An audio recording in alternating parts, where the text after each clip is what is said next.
क्या देखा कल हमने, भीम नाम का राजा चारुहासिनी नाम के अपनी पत्नी के साथ पुत्र उत्पन्न नहीं होने के कारण विरक्त होके जंगल में आते हैं। वहाँ विश्वामित्र ऋषि का, मुनि का कुटीर देखते हैं। वहाँ विश्वामित्र ऋषि उनको पूर्व जन्म की, उनके पीढ़ियों में की हुई गणेश भक्ति के बारे में कथा बताते हैं, जिसमें बल्लाल गणेश की कथा हमने सुनी थी। बल्लाल गणेश में गणेश जी प्रकट होकर बल्लाल को आशीर्वाद देते हैं कि मुंबई से 120 किलोमीटर दूर मैंने बताया पाली गणपति का मंदिर है। कभी बॉम्बे जाते हो क्या कोई?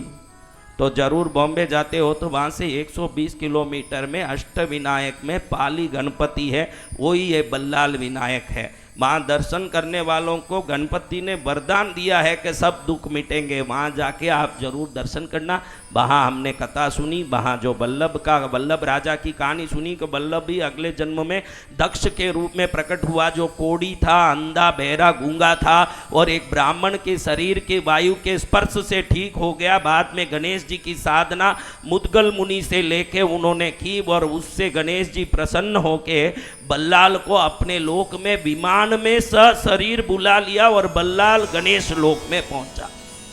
इसके बाद जो स्वस्थ हुआ, दक्ष बड़ा हुआ, उसको एक सपना आया। सपने में वो देख रहा है कि हाथी आके उसके गले में माला पहना रही है। क्या कर रही है? अब हाथी आके गले में माला पहना रही है। ये देखते ही बल्लाल की भक्ति करने वाला ये दक्ष प्रसन्न होकर अपनी माँ कमला को कहता है, माँ रात में मैंने देखा कि हाथी आके सुंड से मुझे माला पहना रही है। सुनते ही उसकी माँ कमला ने कहा, बेटा निश्चित ही ये सर्वश्रेष्ठ सपना है। इस सपने के हिसाब से तो तेरे बाप की तरह तू भी राजा बनेगा, ये निश्चित है। अब देखते हैं कि इसी कौंडिन्य नगर के राजा चंद्रसेन और उनकी पत्नी सुलभा दोनों को पुत्र नहीं और वृद्ध होके चंद्रसेन मर जाता है। तो मंत्रियों ने मुद्गल मुनि को बुला के पूछा कि अब इस देश के राजा नहीं हैं तो अब क्या करना चाहिए? राजा तो है नहीं, ये देश चलेगा कैसे? तो मुद्गल मुनि ने मंत्रियों को उपदेश दिया, देखो भाई राजा नहीं है तो हमारे परंपरा है कि हमारी जो राज हाथी है उसके सुंड में आप माला दे दिया जाए और वो माला लेके जिसके गले में पहरा दें उसी को राजा बना दिया जाए, ये परंपरा है। तो मुद्गल मुनि की बात को सुन के मंत्रियों को लगा कि ये करना चाहिए। तो राजपत्नी रानी सुलभा को पूछ के उनसे आदेश लेके पट्ट हाथी के सुंड में एक रत्नों की माला दी गई। वो माला लेके पूरे बाजार में घूम रही है। अब आपको मालूम पड़े कि हाथी माला लेके आ रही है और जिसके गले में डालेगी वही राजा बनेगा, तो आप लोग क्या करोगे भाई? हैं? अपने अपने पति को आगे खड़ा करोगे कि नहीं घर के सामने?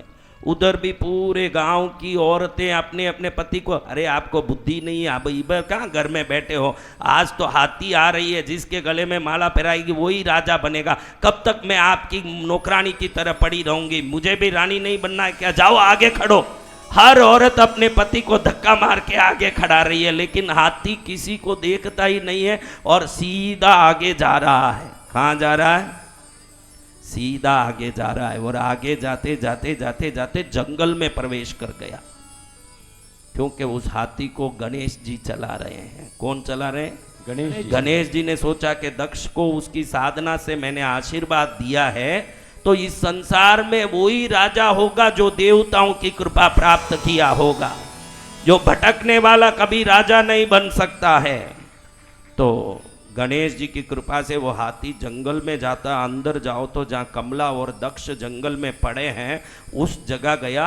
पीछे पीछे नगर जन मंत्री सब आ रहे हैं, क्योंकि उनको देखना है ना कि हाथी किसके गले में माला पहनावे। कल कोई भी माला पहन के आ जाए कि मेरे गले में हाथी ने माला डाला करके झूठ बोले। कोई मीडिया वाले तो है नहीं कि पीछे पीछे जाए ने कैमरा पकड़े।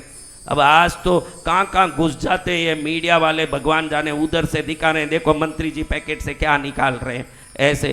अब उस जमाने में मीडिया कहाँ था भाई? तो जब जाके एकदम उधर पीछे पीछे जा रहे हैं, देखो तो हाथी माला एकदम लेके दक्ष के गले में पहरा दिया। श्री गणेश जन्म से गूंगा बहरा, देखो ये कहानी आपको एक शिक्षा देती है। इसी से मैं आज कथा पूरा कर रहा हूँ, क्योंकि गणेश पुराण तो बहुत बड़ा है, उसको कहने के लिए तो 1000 जीव वाले आदिशेष नाग अपने हजारों जीवों से हजारों जन्म तक बोलेंगे तो भी गणेश जी की महिमा को कोई पूरा नहीं कर सकता। जय जय तो गुरुदेव। हम क्या करेंगे, आप और हम क्या बोल पाएंगे, कुछ नहीं बोल पाएंगे। फिर भी मैं यहाँ क्या पूरा कर रहा हूँ। देखो ये दक्ष कौन, जन्म से ही श्रापित, पिछले जन्म का श्राप, जिसने गणेश मंदिर को तोड़ा, गणेश जी की मूर्ति तोड़ी। कल आपने सुना ये बात। इसी कारण से तो गूंगा बहरा और अंधा बन के कोड़ी बन के जन्मा।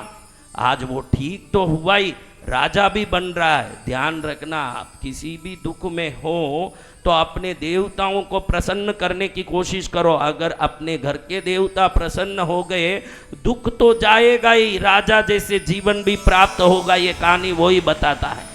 दुख तो जाएगा ही, दुख कहाँ रहेगा, लेकिन सुख भी ऐसे प्रकट होगा कि देखते रह जाओगे कि ऐसा सुख आ रहा है मेरे जीवन में।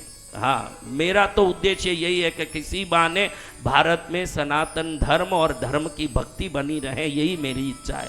मैं इसलिए जो कहना है वो कहता हूँ आपको। अब देखो, महागणेश की कृपा से गले में माला पहना हुआ दक्ष धूमधाम से हाथी पर बैठा, क्योंकि हाथी ने सूंड से उसे उठा के अपने अंबारी पर बैठा दिया।